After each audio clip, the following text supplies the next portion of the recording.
I don't want to go all Godfather 3 on you, which is the worst. But every time I try to get out, they pull me back in.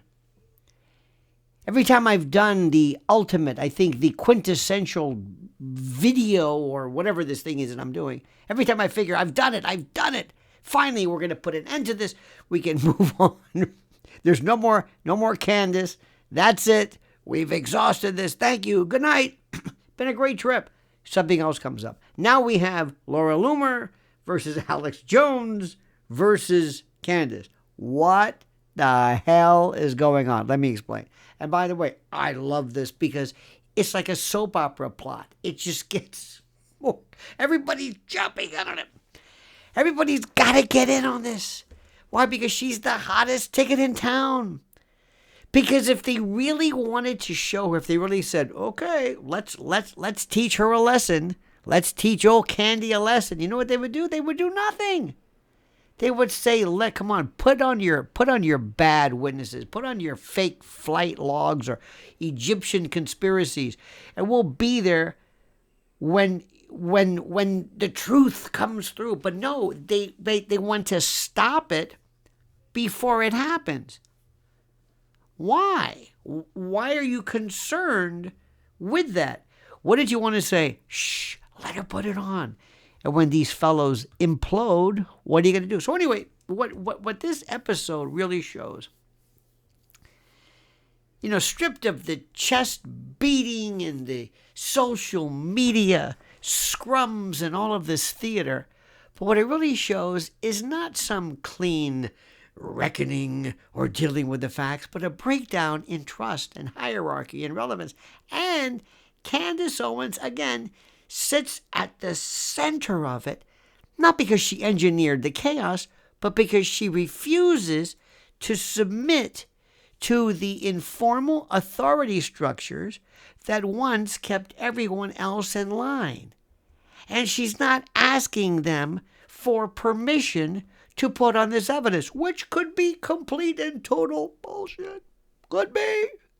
We'll see.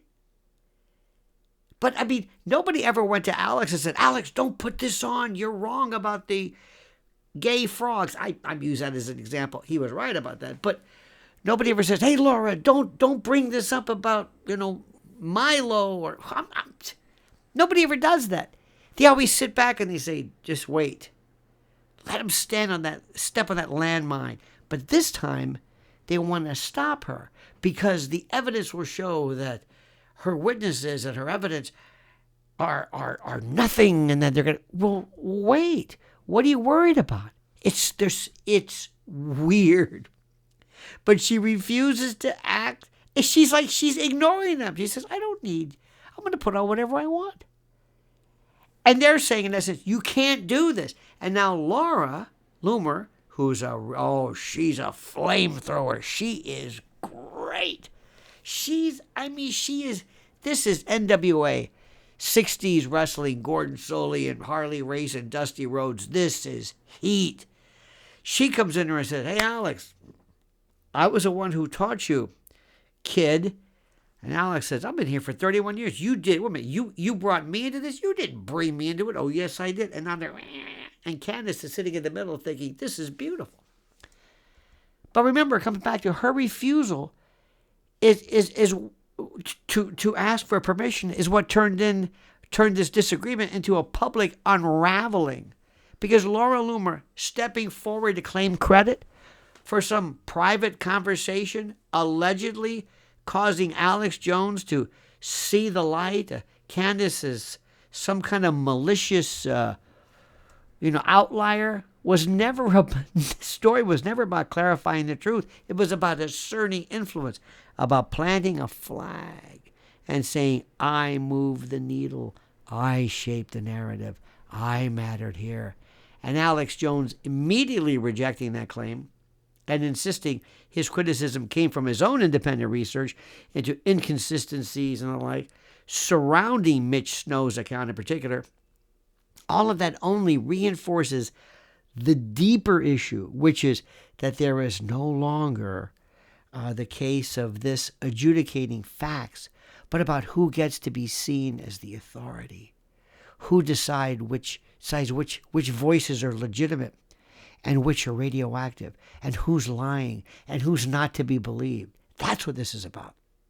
And Candace Owens threatens that entire arrangement because she doesn't ask anyone to certify her questions before she asks them. She doesn't wait, again, for consensus before pursuing a lead, which could be wrong, could blow up, we'll see.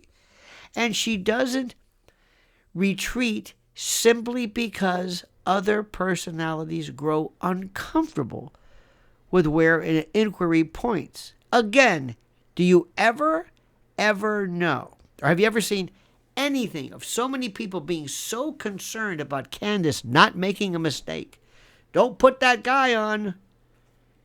We worry about you. Nobody worries about anybody else.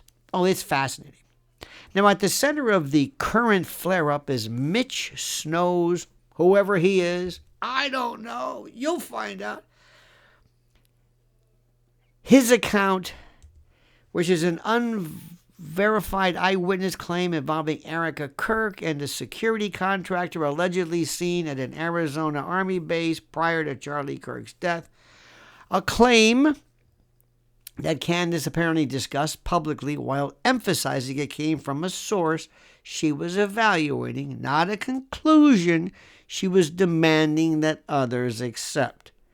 And that distinction matters far more than her critics are willing to admit.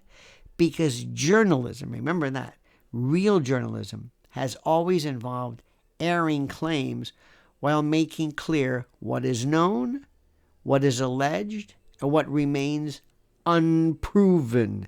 Yet suddenly, the same people who build brands on skepticism and investigation are insisting that even raising such an account, Candace, is itself unforgivable, reckless, or somehow malicious, as if inquiry must now stop the moment it causes discomfort, or the moment that the truth tribunal comes in and says, all right, that's enough. And that's where the hypocrisy becomes impossible to ignore.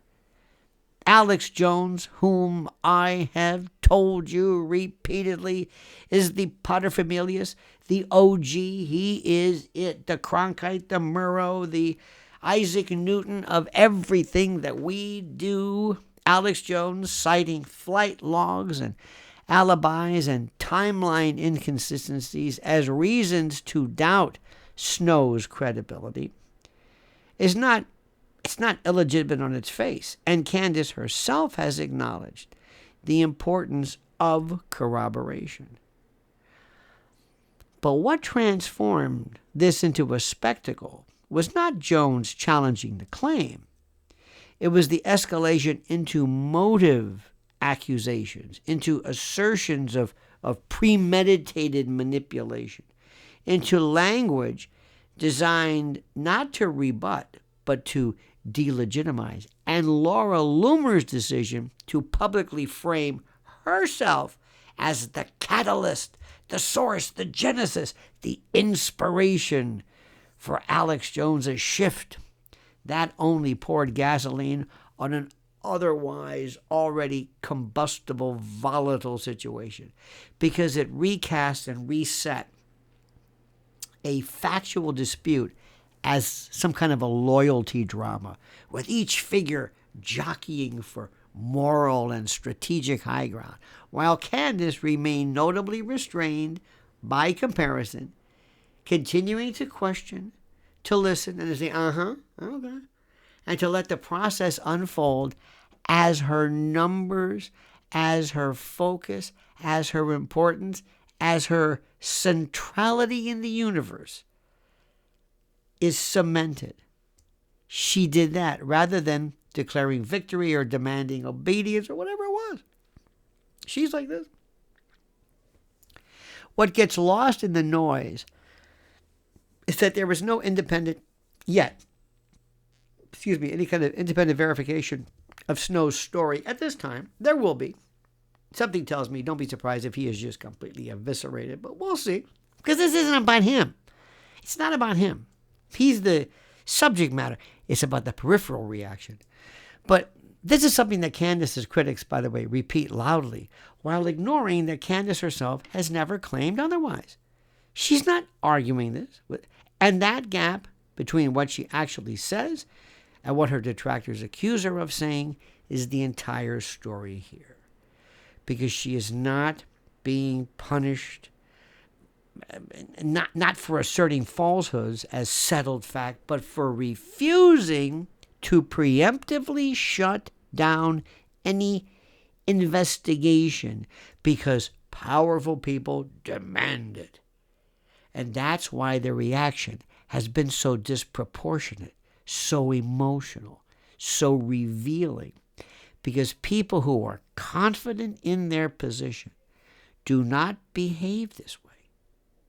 They don't rush to brand any kind of inquiry itself as insanity. They don't compete to take credit for silencing someone or for educating somebody, as a case of educating. You don't educate Alex Jones.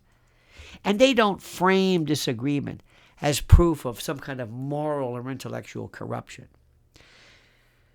The Loomer-Jones kerfuffle, this contretemps, this back and forth business illustrates this case perfectly, with Laura Loomer asserting alleged influence, guidance, I'll tell you what to do, Alex, and Alex Jones asserting independence, as he should, both asserting authority, both claiming authority, and neither actually settling the underlying questions. And the audience watching this, you realize something very uncomfortable here, which is that the loudest voices are not acting like neutral investigators, but like rival power brokers, or so it seems, each anxious to be seen as the adult in the room while simultaneously escalating the drama.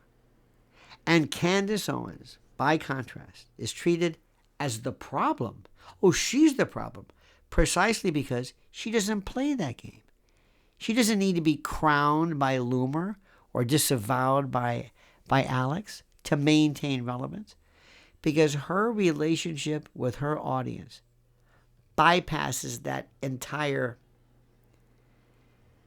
I don't want to say that word, that ecosystem. I hate that word, but it kind of makes sense. Now, this is where the broader context also matters, because the anger directed at Candace is not isolated to this single dispute, whatever it is.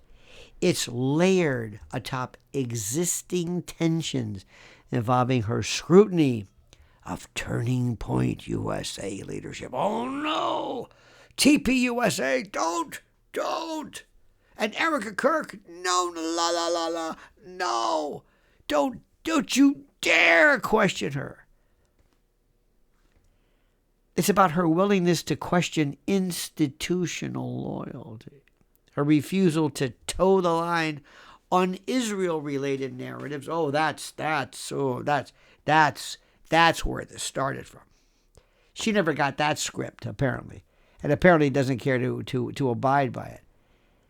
And her broader critiques are also a problem. Critiques of what she has called managerial conservatism. And taken together, these issues and positions place her outside the comfort zone of people who build careers navigating those institutions rather than challenging them. So when an unverified witness account emerges, instead of treating it as a claim to be tested, it becomes a pretext somehow to finally move against her, to paint her as dangerous, irresponsible, or malicious. Because the real grievance predates the claim itself. And again, the question I have for you is, why do they care so much about Candace being wrong? Okay. If she were my rival, and I thought she was completely full of it, I'd say, great, let her fall on her face. This is going to be good. Why do I want to preempt her and stop her and tip her off and say, don't put this guy on, he's bad news? Thanks. I don't get it. It's also worth noting, my friend, that what has not happened, there has been no claim or no calm, I should say, coordinated effort to present counter evidence without commentary on Candace's character. No unified statement that sticks strictly to facts without editorializing about motive. There's apparently no patience for any kind of process. Instead, what we've seen,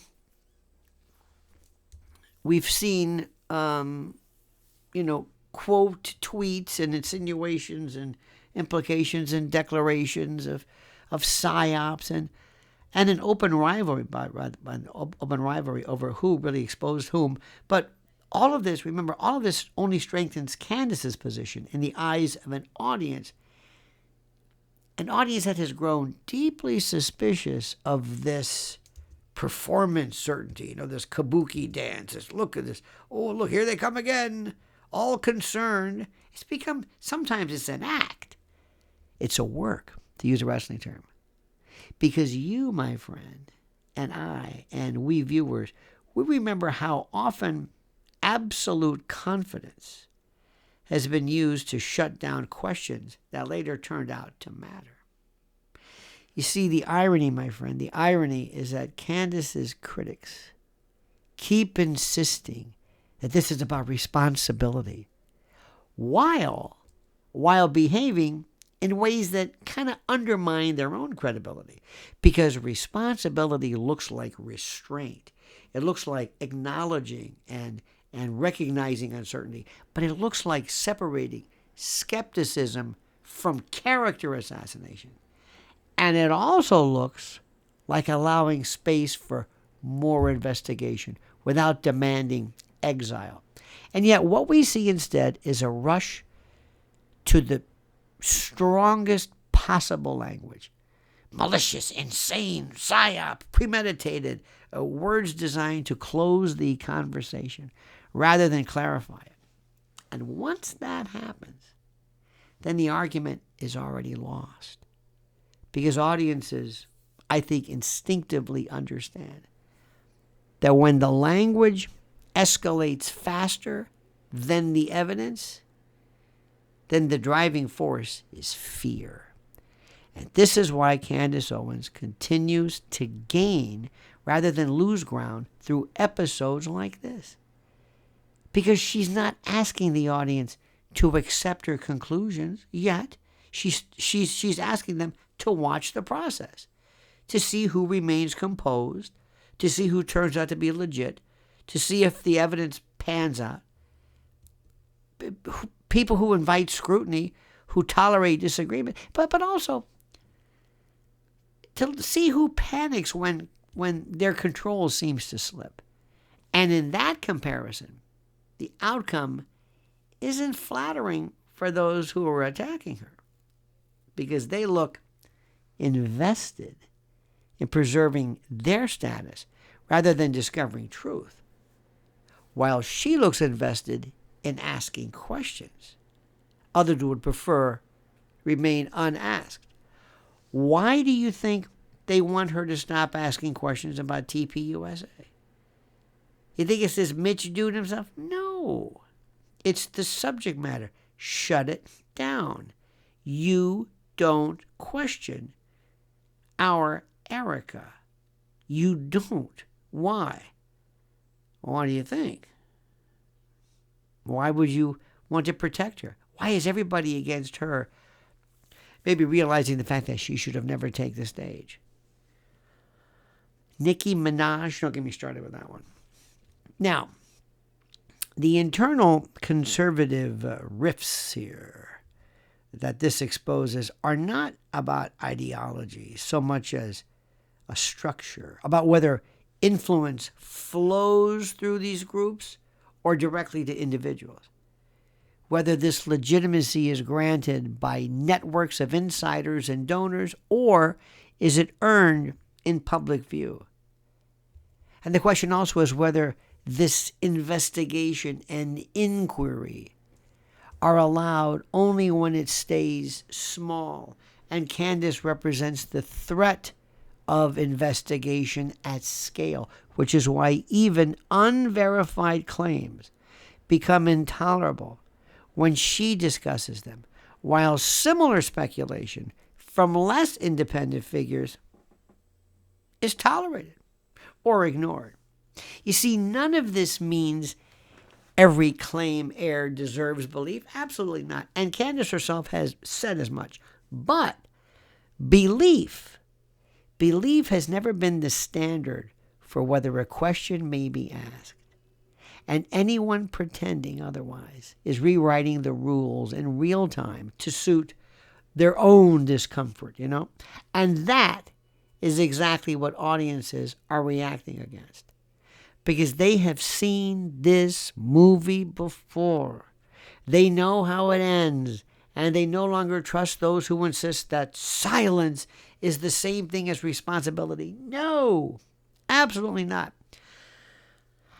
My dear member of the conspiratorium, what we are left with then is a spectacle where Laura Loomer claims influence, Alex Jones claims investigative independence, both accuse Candace of a sort of investigative malice, and Candace keeps doing what she has always done, speaking directly to you, her audience, acknowledging uncertainty when necessary, and refusing, to submit to this pressure from people who don't control her platform. And the more this dynamic plays out, the clearer it becomes that the real conflict is not about Mitch Snow or flight logs or alibis, but about who gets to decide when questions must stop, when investigations must cease. And Candace's answer consistently has been that no one does. Not Laura Loomer, not Alex Jones, not TPUSA, not Erica Kirk, and not the informal cartel of voices that once governed conservative discourse. That position carries risk, and Candace has never denied that. But risk has always been the price of independence. And what her critics seem unable to accept is that she is quite willing to pay it, because she understands something they don't, which is that audiences respect courage and authenticity more than consensus, and the process is more important than posture, and honesty about uncertainty is more important than manufactured certainty. And until her detractors understand that, they will keep escalating it, keep accusing, keep splintering, and keep proving the very case they think they're refuting, that the era of permission-based relevance is over, and that the loudest condemnations often reveal the weakest confidence. In the end, the story will not be remembered for who convinced whom in a private alleged conversation, or who tweeted first, or who claimed credit for whose awakening. No, it will be remembered as another moment when an ecosystem revealed its fault lines under pressure, when personalities ran and scrambled to protect their status, and when one figure refused to play along, letting the audience watch the whole thing unfold and decide for themselves. And that is why Candace Owens emerges from this not diminished, but strengthened, and not silenced, but amplified, because in a media environment defined by distrust, the one thing more powerful than being right is being independent and brave, and that is the thing no pylon has yet figured out. They've never figured out how to take that away. Oh, this is fascinating, and everybody's watching this to see what happens next, because you're going to ask yourself, what are they asking really? Are they asking her to shut up or to be careful? And why are they so worried about her care? My friend, this is getting more complicated and more fascinating because of the ancillary derivative issues, not just about Candace Owens or Laura or Alex, but about the issue that we understand. Meanwhile, CNN and those people, let them talk and waste their time. We're paying attention. Thank you, my friends. I trust your Christmas was wonderful. Thank you for the very kind wishes to Mrs. L and me. Thank you for your kind notes in the comment section, which I remind you to comment in. I have questions that I've devised for you. Also, please like this video. Please subscribe to our network, our channel. It means so much. And more than anything else, I ask you right now, my dear, dear, dear fellow patriot and fellow member of the conspiratorium clerisy, I ask you to comment as you see fit.